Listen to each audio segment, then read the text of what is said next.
Shock and tragedy in Los Angeles as Deputy Ryan Klinkenbroomer, engaged and in uniform, falls victim to fatal shooting while on duty. Tragic plane crash in Barcelos. Brazil claims 14 lives, including tourists on recreational fishing trip.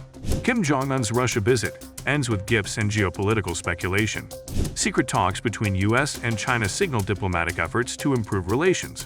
Bronx daycare tragedy. 2 arrested on murder charges following suspected opioid exposure. Storm Lee's remnants wreak havoc in northeastern U.S. and Canada, leaving thousands without power. A deputy in Los Angeles was shot and killed on a Saturday night while in his patrol car. Authorities believe someone targeted him because he was wearing his uniform. The deputy, Ryan Klinkenbroomer, was found unconscious in his car around 6 p.m., a bystander called 911, and he was taken to the hospital but didn't survive. Sheriff Robert Luna said it seemed like someone just decided to shoot him for no clear reason while he was driving down the street. Deputy Klinkenbroomer had recently gotten engaged, which makes his death even more tragic. A plane transporting tourists has experienced a crash in Barcelos, Brazil, resulting in the tragic loss of 14 lives. The confirmation of the accident was made by the city's mayor. The aircraft was carrying a total of 12 tourists, along with the pilot and co-pilot, and unfortunately, there are no survivors. The purpose of the passengers' trip was recreational fishing at the destination, and the crash was attributed to adverse weather conditions. Heavy rainfall was occurring during the landing. Authorities have not provided specific information about the nationalities of the individuals who lost their lives in the incident. North Korean leader Kim Jong-un concluded his visit to Russia with parting gifts, including body armor and drones, which has raised concerns in the West. This rare 6-day trip involved talks with Russian President Vladimir Putin, sparking speculation that North Korea might assist Russia with weaponry in its Ukraine conflict. Kim's infrequent international travel was met with a grand reception, featuring visits to military facilities. After a farewell ceremony complete with red carpets and honor guards, Kim boarded his personal armored train, departing from Artyom railway station with Russian officials bidding farewell in a video.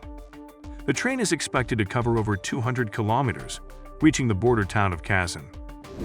President Biden's top security advisor, Jake Sullivan, had secret talks in Europe with China's Foreign Minister Wang Yi. This is a significant move as the U.S. tries to improve its relationship with China, which has been tense.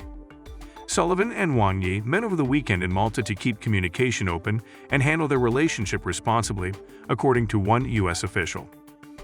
These discussions might pave the way for a crucial meeting between President Biden and China's President Xi Jinping this fall.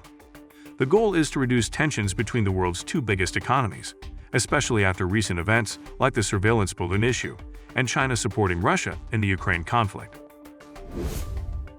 A man and a woman have been arrested on murder charges after a baby died and 3 other children were hospitalized due to suspected opioid exposure at a Bronx daycare. 1 child died, 2 are in the hospital, and a 4th child was hospitalized earlier and saved with Narcan. A search at the daycare found drug-related items. The daycare was licensed and had no violations during its last inspection. The investigation is ongoing. Mayor Eric Adams emphasized the danger of opioids and the recent availability of Narcan over the counter. The remnants of Storm Lee, now a post-tropical cyclone, are causing havoc in the northeastern United States and Canada. Heavy rains, strong winds, and power outages have been reported. Massachusetts and Maine in the U.S. are facing severe conditions, while parts of Canada, including Nova Scotia and New Brunswick, are bracing for potential hurricane conditions as the storm weakens. Waves as high as 15 feet and up to 5 inches of rain are expected in some areas. Tens of thousands are without power, and emergency declarations have been issued. This marks the 2nd year in a row that a powerful storm has reached Canada. Stay up to date with the latest news and never miss a beat. Hit that subscribe button and join our community of informed viewers.